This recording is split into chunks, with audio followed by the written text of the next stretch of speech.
Bismillahirrahmanirrahim. Assalamualaikum warahmatullahi wabarakatuh.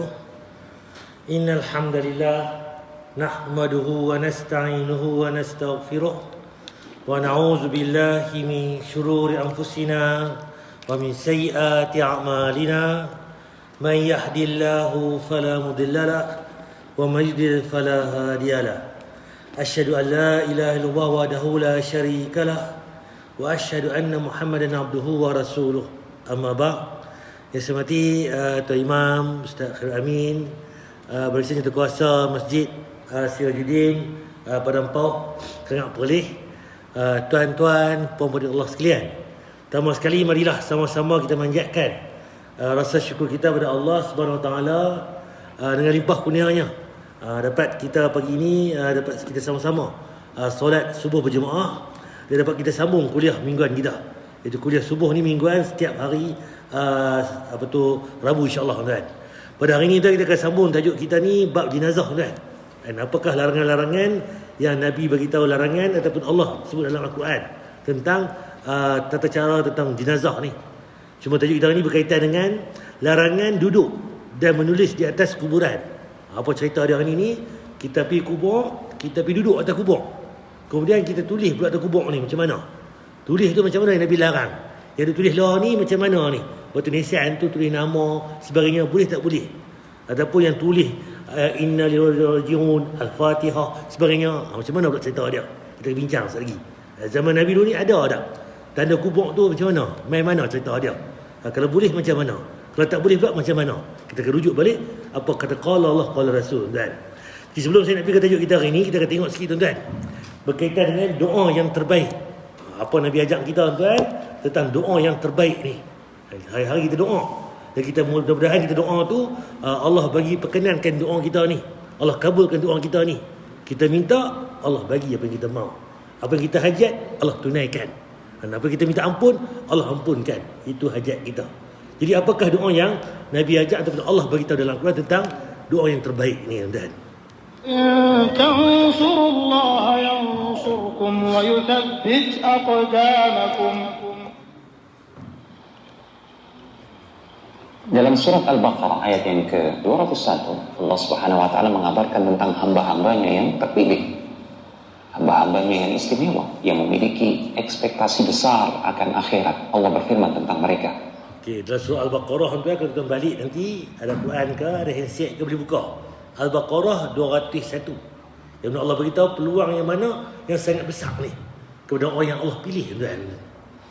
Wa minhum man yaqulu rabbana atina fid dunya hasanah wa fil akhirati hasanah wa qina adzaban nar. Rupanya tuan-tuan yang kita baca rabbana atina fid dunya hasanah tu ada dalam Quran. Surah Al-Baqarah 201. Wa minhum man yaqul rabbana atina fid dunya hasanah wa fil akhirati hasanah wa qina azabannar. Jadi doa yang kita baca lah ni rupanya ada dalam Quran. Allah ajak kita sendiri tuan. Oleh tuan sebab tuan pi majlis rasmi ke majlis apa kadang tu ada orang akan selit doa ni. Rabbana atina fid dunya hasanah wa fil akhirati hasanah wa qina azabannar. Apa yang kita baca tuan? Dia baca dah tapi tak tahu kadang-kadang tu apa yang kita minta sebenarnya tuan.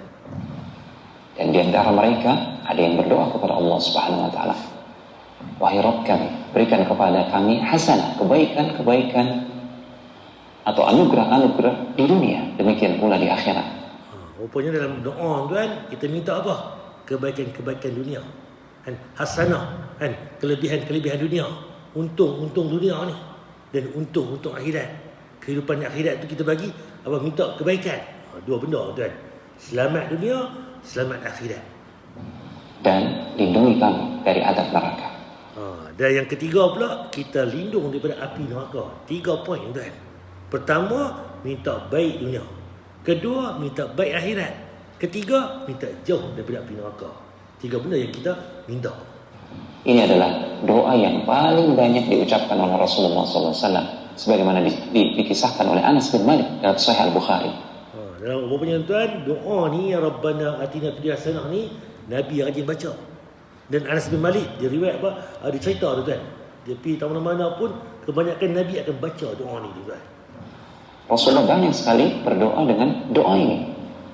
Doa yang sangat ringkas namun menghimpun semua kebaikan baik di dunia maupun di akhirat. Rabbana atina fid dunya hasanah. Hasanah di dunia, semua kebaikan yang diharapkan oleh seorang hamba. Apa dia hasanah tuan? Celaklah. Ya Allah Tuhanku bagilah aku sihat. Ya Tuhanku bagilah aku kaya. Ya Tuhanku bagilah aku berjaya.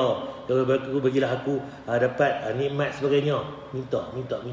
Semua kat dunia tuan kita minta tuan. Itu kebaikan tuan. Nak sihat, nak lapang dada, nak nak untung, nak apa lagi bahagia kan. Jadi kita doa kan kebaikan dunia ni. Baik itu kesehatan, rumah, kendaraan, keluarga, kebaikan dan keberkahan umur, semua kebaikan yang ada di dunia yang diinginkan oleh hamba. Jadi apa saja serba-serbi kita duduk kat dunia ni apa dia? Macam-macam lah. Setiap orang niat masing-masing. Orang ni lagu ni, orang ni lagu ni, masing-masing ada niat masing-masing. Tapi semua nak kebaikan. Jadi Allah perkenankan doa kita tuan-tuan. Tercakup dalam doa yang mulia ini. Kemudian semua kebaikan di akhirat, baik itu kemudahan dalam hisab, lindungan Allah di bawah naungan arasy-Nya, ketika semua manusia tenggelam dalam keringatnya, berada di bawah terik panas matahari di padang mahsyar kelak. Bayangkan, kesenangan akhirat macam mana? Kita nak kira apa? Betul sirat nanti kita mati tuan, kita bangkit pada mahsyar. Lama tuan di sana. Dihitung kita, mizan kita, amal soleh kita, buku catatan amal kita, kan? Semua tuan-tuan Allah pemudahkan. Nampak? Bahagia dunia, bahagia akhirat. Untung dunia, untung akhirat. Itu kita doa tuan. Kemudahan dari Allah Subhanahu wa taala dalam hisab, kemudahan ketika menyeberangi sirat. Kalau tuan-tuan nak tahu tuan, duduk di dalam alam bawah di padang mahsyar tuan, satu hari akhirat itu 1000 tahun dunia. Satu hari akhirat 1000 tahun dunia. Kita lah rata-rata kita tengok balik, umur berapa? 30. Umur berapa? 40. Umur berapa? 50, 60, 70. Paling tua pun 100 dah kata. Tu pun jarang jumpa lah umur 100 ni. Okay, kalau 100 kan, pokok baru 10%. Akhirat 1000 tahun tuan. Kita duduk kat dunia sat dah nak ni. Kalau mana lah. Tapi dia rasa macam duduk dunia ni selama-lamanya. Duduk sat saja. Tapi Nabi akhirat itu dunia lah memperanan. Berjaya dunia, insya-Allah berjaya akhirat. Dunia tak clear, akhirat sulit tuan. So tu kita nak tuan bahagia dunia dan bahagia akhirat. Dan hasanah yang terbesar adalah dimasukkan ke dalam surga Allah Subhanahu wa taala. Jadi kemuncak dia syurga Allah. Itu tempat kita. Dan kita buat orang ni nak balik ke syurga. Sebab kita asal ni semua ni penduduk syurga kan. Buktinya apa? Adam Hawa kan. Nabi Adam dan Hawa duduk dalam syurga kan. Jadi Allah uji apa? Nabi Adam dan Hawa ni turun ke bumi kan, kita pun sama tadi diuji, test. Berjaya dunia kita, berjaya akhirat. Dunia kita galik, akhirat kita sengsara. Sebab tu tuan, kita punya plan kita ni apa dia? Nak balik ke syurga balik. Macam mana? Amal soleh kita, ibadah kita. Dan itu yang kita perlu buat lah ni tuan. Karena siapa yang tercegah dari atau terhalangi dari pintu surga Allah Subhanahu wa taala, sungguh dia terhalangi dari semua kebaikan yang ada di akhirat kelak. Kalau syurga tak dapat, habis kan? Apa? Sebab apa? Tak berjaya. Dunia mungkin untung, tapi akhirat tak tawan lagi. Tapi kalau akhirat pun tak berjaya tuan, natijah je rugi dah. Sebab apa? Penanda aras kita syurga itu. Itu tempat kita nak kembali tuan. Dalam kelanjutan doa yang waqina adzabannar, kata para ulama, mengandung makna agar kita dilindungi oleh Allah Subhanahu wa taala. Jadi kita minta jauh api neraka. 3 benda tuan. Dunia selamat, akhirat selamat. Jauh api neraka. Nak mana tuan? Syurga tuan. Itu betul tuan. Kita minta Rabbana atina fid dunya hasanah wa fil akhirati hasanah wa qina azabannar. Sebab apa tuan? Azabannar ni penting tuan. Kita minta jauh tuan. Agar sedikit pun kulit kita atau jasad kita tidak tersentuh oleh api neraka. Sebab tuan kita tak mau sikit pun tubuh badan kita ni kena api neraka. Sebab ada dalil tuan, ramai yang mana akan masuk neraka dulu. Mungkin dia masuk syurga tuan. Siapa yang mengucap la ilaha illallah dakhal jannah, masuk syurga. Tapi macam mana?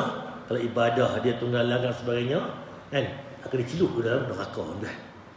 Allah beritahu pula dari hadis sahih, Allah ambil manusia ni yang ada dalam neraka ni, dia ambil, dia letak di sungai syurga tu yang terbakar habis hangus ni. Sebab apa? yang mana mereka ni untung sebagainya ni buat asi dosa ni dibersihkan balik, kemudian masuk dalam syurga. Sebab apa? Mereka tidak syirik pada Allah. Syirik tu tak penting dah ni. Kalau dosa mana-mana bunuh ke jahat ke macam mana ke, sejahat-jahat manusia ni, kalau tak syirik, Allah ampun lagi dosa dia. Jadi kalau syirik pada Allah, neraka lah tempat dia. Itu syirik tu kena berhati-hati. Sebelum mati kena bertaubat, taubat nasuha. Kalau tak duduk tikar nombor ekor, pergi jumpa Tok Bomok, pergi apa tu macam-macam lah. Percaya benda karut, benda ghaib sebagainya. Berhati-hati kan. Sebab itu syirik pada Allah ni, kalau mati tu tak taubat, tak ada lah kita kembali pada Allah kan, dalam syurga. Sebab tu syirik ni kena berhati-hati. Sebab tu kalau kita nak lah ni masuk syurga terus, fast track. Pakai apa? Kalau pergi highway pun naik touch and go, buka jalan. Tak apa dalam smart tag, jalan berhenti pelan sikit, dia lepas. Lalu lagi kemas kan, dia ada pula RFID pula. Buh stiker tu, lalu jalan. Tapi macam mana? Kena ada duit dalam akaun kita. Dia tolak. Tu zaman lah. Kita syurga nanti pun nak macam tu dah, lebih hebat lagi. Terus tanpa dihisap kalau boleh dah. Jadi semua tu ada nikmat-nikmat yang Allah bagi kepada kita. Karena akan ada di antara orang-orang mukmin yang membawa dosa-dosa besar, timbangan amal keburukan yang lebih berat daripada timbangan amal kebajikannya. Akan ada di antara mereka yang lebih dulu dimasukkan ke dalam neraka oleh Allah Subhanahu wa taala. Kemudian mereka dikeluarkan dari neraka tersebut dengan syafaat Rasulullah SAW, atau dengan kasih sayang Allah, dengan rahmat Allah. Namun waqina adzabannar mengandung makna agar sedikit pun kita tidak dimasukkan ke dalam neraka. Kita tak mau golongan ni yang mana dia masuk syurga juga, tapi dia masuk jalan salah, jalan lambat. Orang pergi jalan betul, dia pergi shortcut jauh. Dia kan pergi neraka dulu, kena azab dulu, baru pergi syurga. Tak mau dah. Kita naklah ni syurga terus dah. Itu kita punya apa tu, target kita dah. Target macam mana? Dengan amal soleh kita, dengan ibadah kita, dengan keikhlasan kita, ikut sunnah Nabi kan. Itu yang kita nak tengok balik. Berapa ramai orang yang ikhlas, tapi ikhlas tak betul. Ikut ayah pin, kerajaan langit, ikut Tuhan Harun, ikut apa lagi? Ikut apa tu Al-Arkam sebagainya, yang sesat. Ikhlas dengan Allah, tapi bukan ikut cara Nabi, tak betul kan. Sebab kita ni mesti ada dua. Hati Allah, hati Rasul tu ikut kan. Yang mana kita kena clear balik ibadah kita ni. Artinya kita langsung dimasukkan ke dalam surga Allah Subhanahu wa taala. Sekaligus doa yang mulia ini juga mengajarkan kepada kita bahwasanya meminta kebaikan di dunia bukanlah perkara yang tercela. Minta kebaikan dunia, ya Allah bagi aku kaya, bagi aku sihat, bagi aku tenang, bagi aku bahagia, bagi aku ni. Minta. Itu kita berdoa kan. Tapi kita minta juga kebaikan akhirat. Dan kita minta juga jauh api neraka. Itu yang kita patut kita minta kan.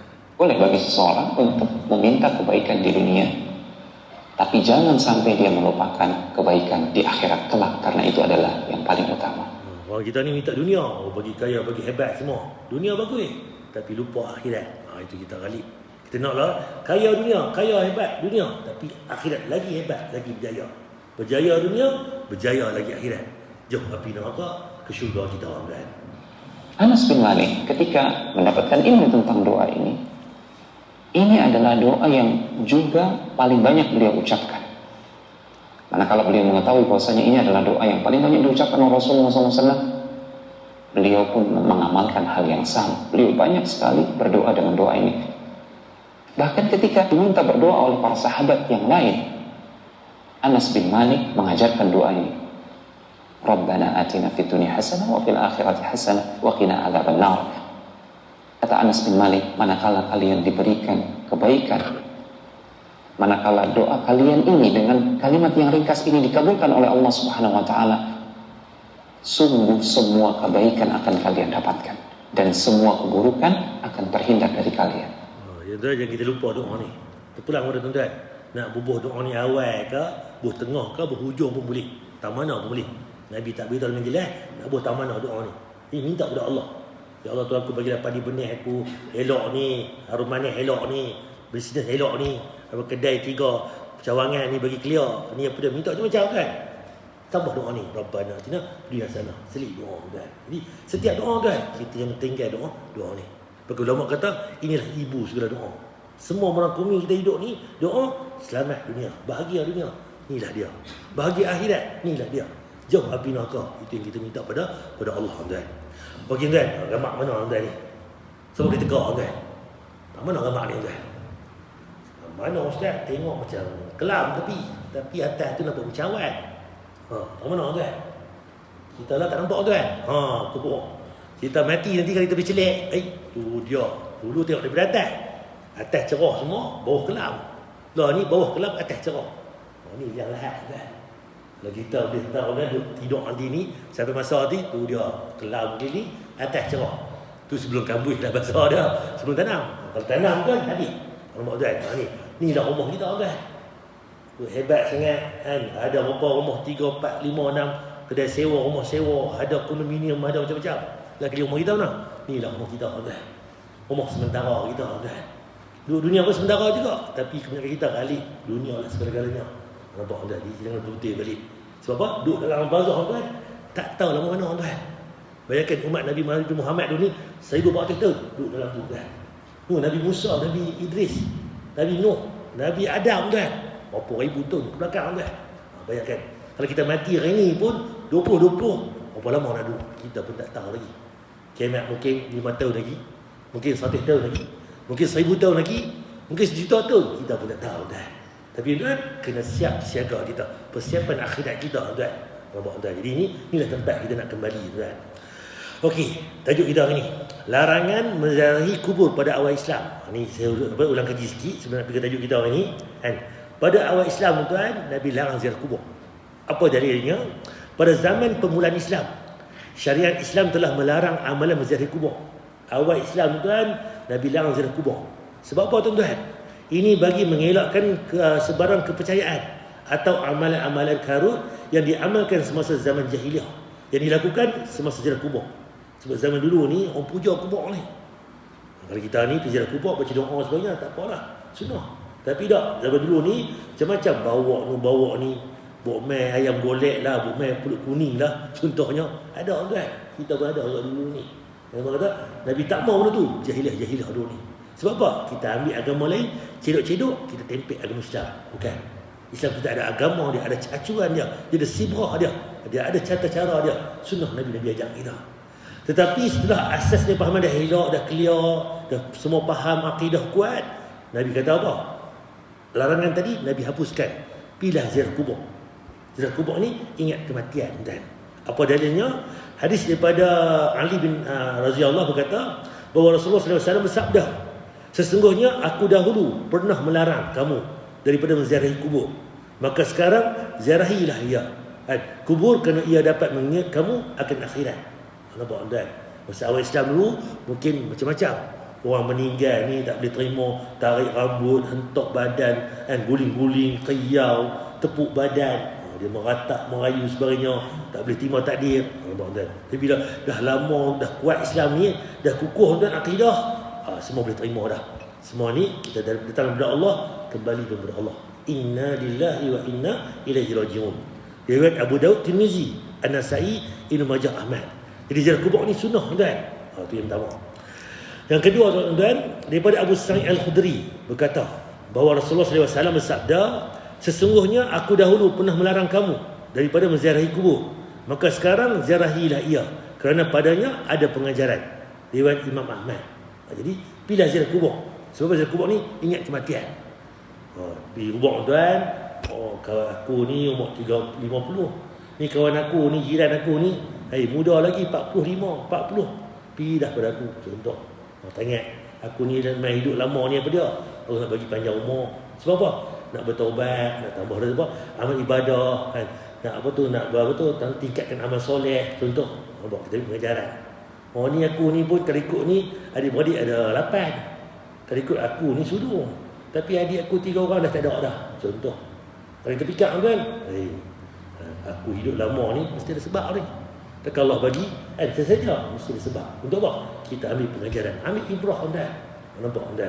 Jadi kalau orang yang tak tahu mana, padan aku kerja bagus, makan ubat semua senaman, depa ni makan tak berhenti sat, senaman dok kerja, nampak. Dia fikir lagu tu tak ada pengajaran apa. Sepatutnya dia ambil pengajaran. Sebab apa aku hidup lebih ni? Lama sikit sebagainya. Sebab apa Allah bagi peluang ni sebagainya. Nampak tak? Itu yang kita ambil ibrah ataupun pengajaran. Okey tuan, menangis di kuburan. Cerita dia menangis pula, pipi qiyah kat kubur. Apa cerita dia? Donasi dakwah Yufid. Yuk.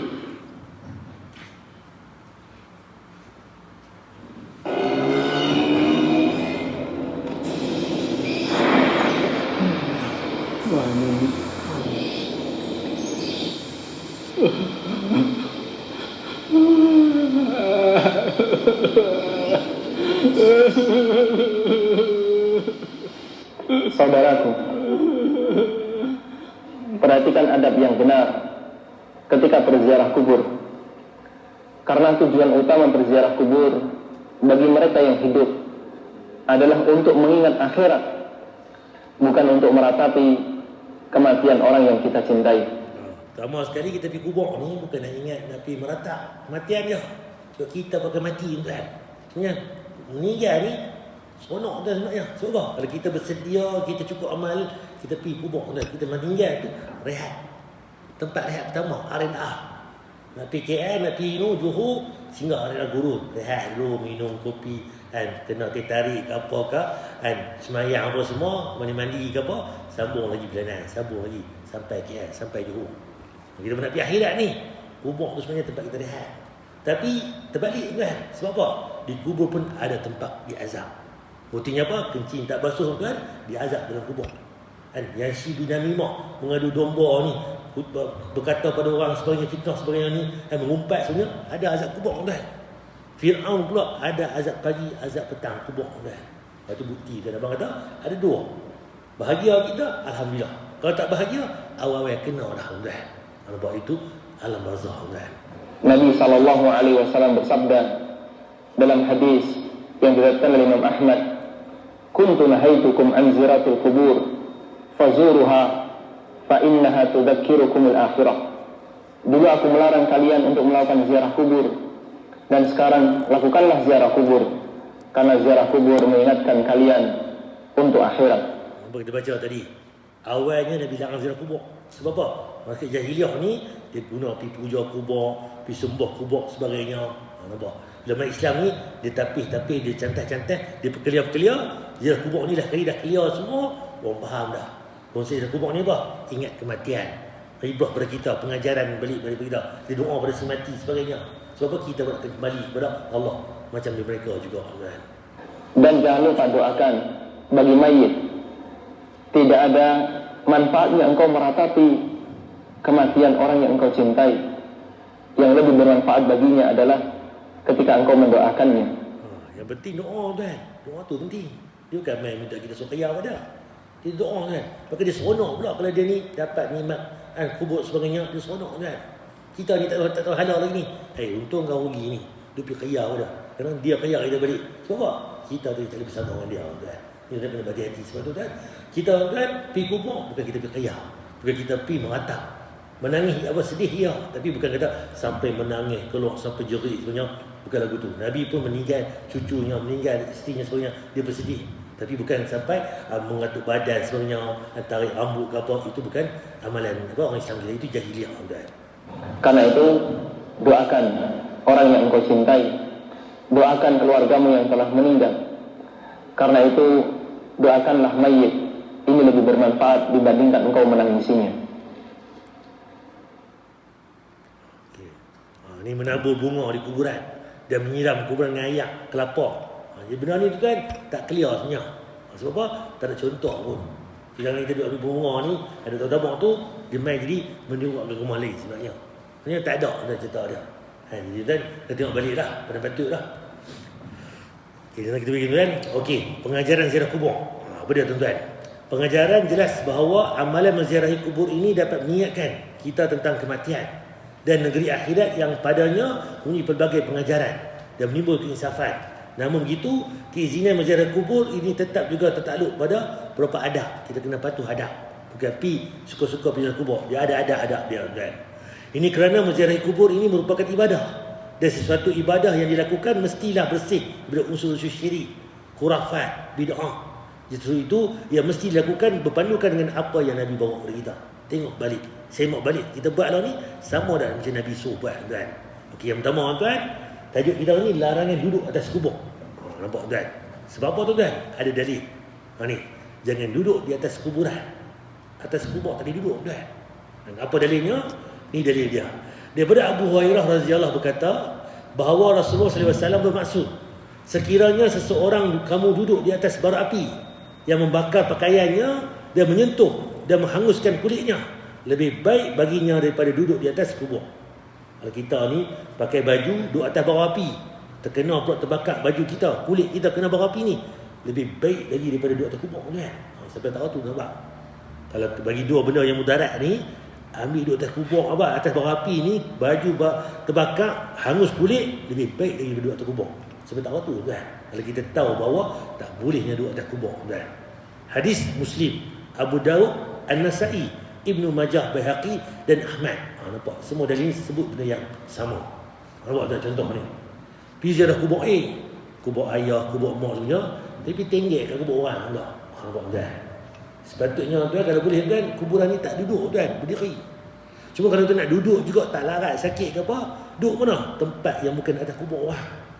Ni benar, tepi kiri kanan ni tempat yang kosong ni, tentu gagahlah duduk. Jadi kalau boleh tuan, tak boleh duduklah atas kubur ni.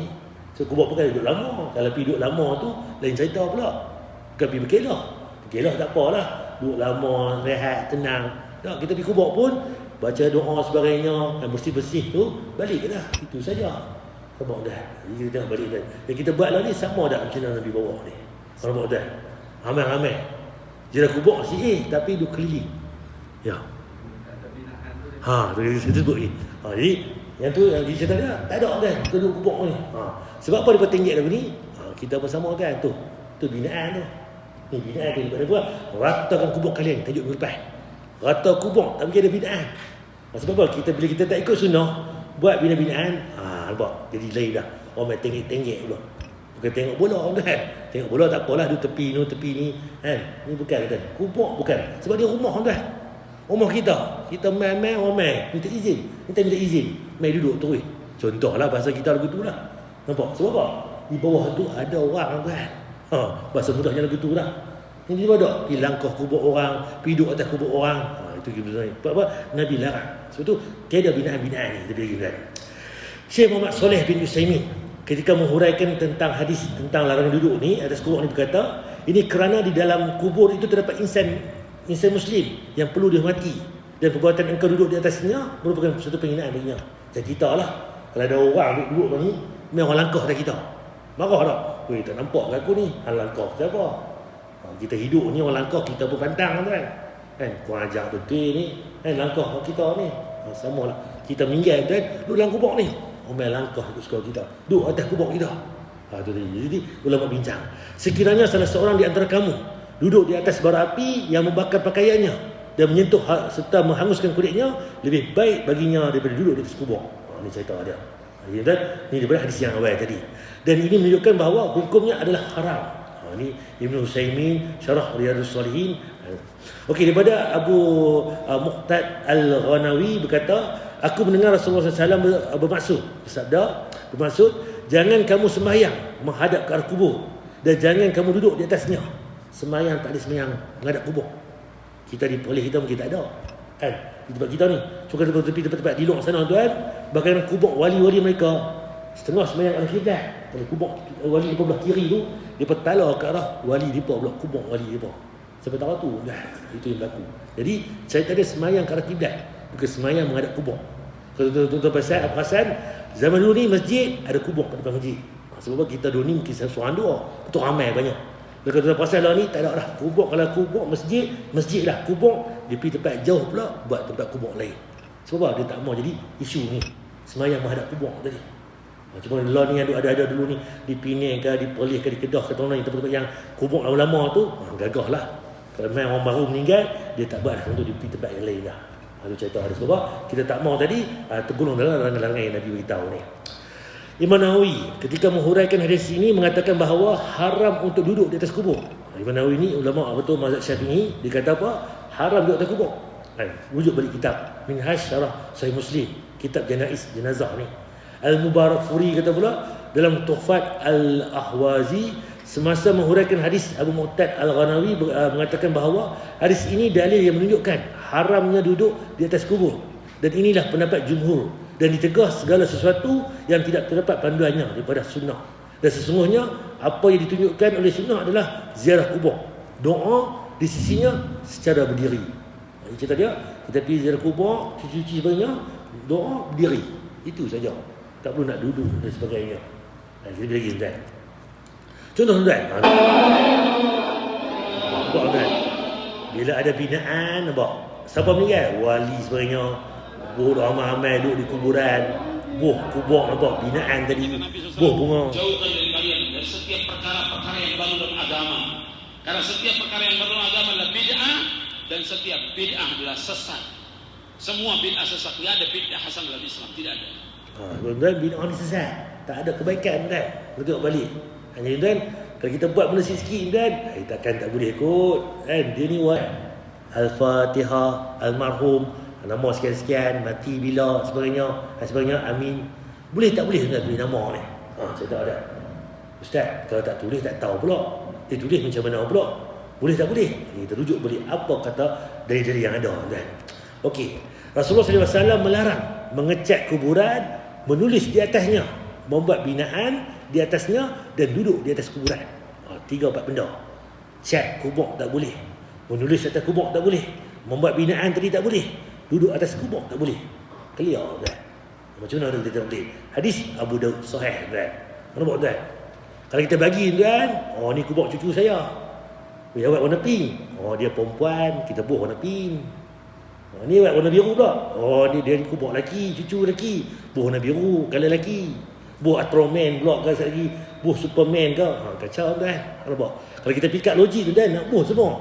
Dia budak-budak ustaz, bagilah. Sonok, elok. Nampak? Kita bukan main logik. Nampak? Kalau kita bagi tu tuan, macam-macam mereka tuan. Nampak? Main kubur ni pula. Tulis Al-Fatihah. Dalam hadis ini disebutkan pengharaman menulis kubur. Zahirnya tidak ada beza antara menulis nama si mayat ataupun tulisan yang lain. Ni pada ulama-ulama sebut tuan. Sebagai ulama mengecualikan penulisan nama si mayat bukan untuk hiasan. Kalau nak tulis tadi sekadar nak tulis nama. Ni kubur siapa ni? Ni kubur Pak Mat, Pak Lah, Pak Leh. Cucu mana ni macam hari tak jumpa ni. Boleh tulis. Nama sekian, tahun bila meninggal, itu saja gagah. Ni dok Al-Fatihah. Ayat kursi lagi. Nampak kacau tuan. Sebab apa? Kita tengok balik tuan.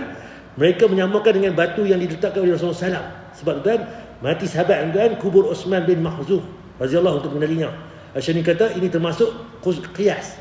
Jumhur ulama mengatakan bahawa tidak sah qiyas bila bertolak belakang dengan nas. Bahawa bagaimana disebut dalam kitab Da'un Nahar. Jadi masa tersebut kebasan qiyas. Jadi qiyas dia Nabi letak batu nisan kat sahabat. Sekadar batu saja.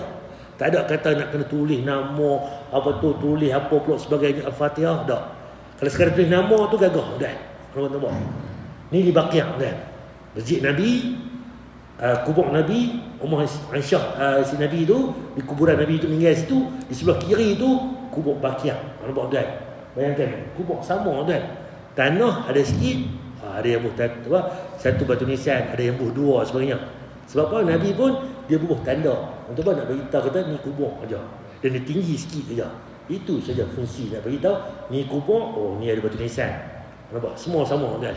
Kalau ikut tuan-tuan, macam-macam ni. Ada yang kaya, ada yang miskin sebagainya. Kan? Kalau ikut ni nak buat macam-macam kan. Guru kami Syekh Muhammad Nasiruddin Albani dalam kitab Aqamul Majanais halaman 206 berkata, menurut pendapatku wallahu a'lam, pendapat yang bersandar kepada qiyas tersebut secara mutlak sangat jauh daripada kebenaran. Jadi pendapat yang benar adalah dengan pembatasan, iaitu apabila batu tersebut tidak memenuhi tujuan yang ditetapkan oleh syariat seperti yang dilakukan oleh Nabi, iaitu untuk mengenalinya. Misalnya dengan jumlah kubur yang batu banyak kan, maka dalam kondisi tersebut boleh tulis nama tu sekadar nak kenal saja. Jadi cerita dia yang tulis nama tadi ni, atas ni gagah dia. Nama yang tulis atas tu. Jadi kalau bawah ni Inna lillahi wa inna ilaihi raji'un, surah Al-Fatihah ke, ayat kursi ke apa, tak perlu benda tu. Bahkan binaan lagu ni pun Nabi larang kan. Tiada binaan-binaan ini kan. Nampak tuan? Dari Jabir, dia berkata Rasulullah SAW melarang menulis sesuatu pada kuburan. Hadis Ibnu Majah, nampak? Sahih. Yang mana Nabi larang tulis sesuatu di kuburan ni. Jadi cerita dia banyak tuan. Cuma kita lah ni dah kubur banyak sangat sampai beratus ni, Nak kenal macam mana? Gagah tulis nama lah. Kan? Itu gagah tuan. Kan? Apa tuan? Kubur tuan, ni. Di Mekah ke, di Madinah ke, sama tuan. Siapa kaya ke miskin ke, tak ada beza tuan. Di bawah ni tuan, cat lah buh ni tuan. Kalau beri peluang tuan, ni kubur tuan saya. Tuan saya lebih. Tuan saya ustaz. Buh lebih pula. Buh apa? Sobat. Kacau tuan. Ni tok saya ni, muslimah ni. Dia ni, buh pula tudung ni sebagainya. Kacau tuan. Kalau dia biar mereka tuan, nampak? Ni kata binah tadi. Sebab tuan, sekarang tulis nama gagah lagi. Nampak? Kalau kita biar macam-macam, dia buh lebay, buh kepiah. Nampak? Ada misal pula. Tuan saya ada janggut. Buh janggut pula. Kacau tuan. Betul tuan, agama ni bukan kita mereka-reka. Dia balik pada contoh Nabi balik. Macam mana? Kita dia kesimpulannya, kalau nak bubuh tadi, betul nisan, boleh. Tulis nama sikit, tahun meninggal, itu saja cukup. Nak tulis pula ni, PJK, apa pangkat-pangkat. Tak ada tuan, Datuk Tan Sri ke? Tak ada lah. Kan? Buh pula kalau kita ni apa? UPSR, PMR, SPM. Tu ada lah. Kalau yang lain tu macam-macam lah pangkat-pangkat. Ada tuan. Tak perlu yang tu tuan. Jadi cerita dia, ya, padan patut tengok. Sunnah ada dah, tulis panduan, ikut sunnah. Kita selamat tuan. Wallahualam dekat ni saya bagi tuan nampak lah. Kita jangan tuan, kubur bukan ada bina-binaan tadi. Ratakan kubur kalian. Yang mana pun, bagi ada naik tinggi sikit sebagainya, itu saja tuan. Batu nisan pun ala kadar. Ni beli sampai berapa ni? Oh ni batu daripada Turki ni. Berapa satu set ni? 2,500. Oh mahal sangat tuan. Boh lah batu apa yang harga apa RM30 102 kan gagah lah. Ni sampai 30,000 batu. Sayang tahu mana pun kalau betul tuan. Nampak tak? Jadi kita balik pada sunnah Nabi balik tuan. Wallahu a'lam. Kita nak tengok tuan tunjuk ini. Minggu depan kita akan tengok tentang solat jenazah. Macam mana solat jenazah ni? Ustaz, tempat kami takbir 4 kali. Tempat kami takbir pertama, takbir kedua dia letak tangan, tak angkat dah. Tempat kami pula buat 5 kali. Tempat kami pula bagi salam sekali. Tempat kami salam 2 kali. Main mana? Tempat ni pula 7 kali takbir. Ni 9 kali. Apa cerita dia? Main mana dari? Apa hujah dia? Bila kita baca, tahu apa cerita dia lagu tu. Sebab apa? Apa nak baca? Sebagainya. Wallahu a'lam. Ada tajuk minggu depan tuan. Kita nak tanya apa-apa untuk tajuk hari ni? Ya, silap. Okey, binaan yang telah dibuat.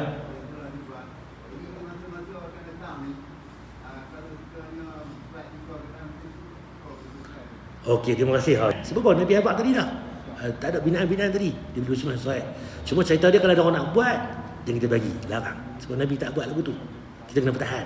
Kalau kita bagi juga dia buat, dia akan mereka macam-macam.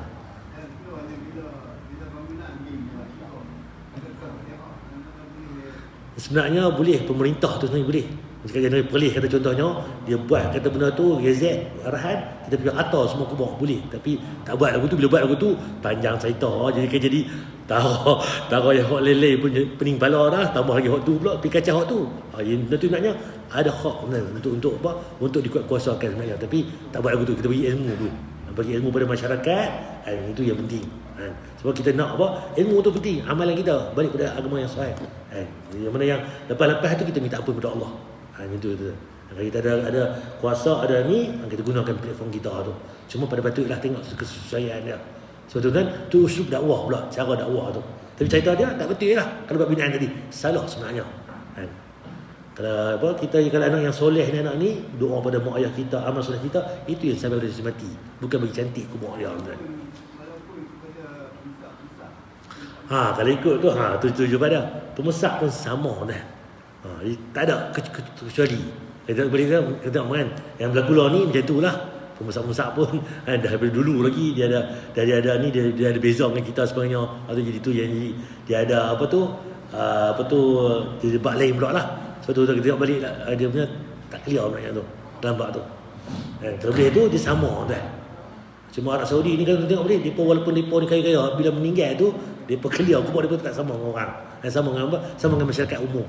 Itu yang bagus balik. Tapi di sebalik tu pula kaya pula, depa lagu lain pula. Itu masing-masing dia ada pro kontra lah. Tapi apa pun balik pada agama tuan. Ikut agama ni mesti selamat. Dan wallahu a'lam. Tentulah cara kita ni berdakwah ni, kita dakwah pelan-pelan. Tapi kita belajar kita alhamdulillah lah nak agama ni. Cuma dia taklah 100%. Kita nak kata pun kita pun bukan tahu mana pun, tapi kita nak masing-masing tu balik pada agama kita yang sahih. Dan saling nasihat menasihati. Itu yang lebih utama. Ada tanya kan? Kalau saya mau dekat ini insya-Allah kita sambung pula untuk mahu 7 suku lah. Dan subhanakallahumma bihamdika asyhadu an la ilaha illa anta astaghfiruka wa atubu ilaik. Assalamualaikum warahmatullahi wabarakatuh.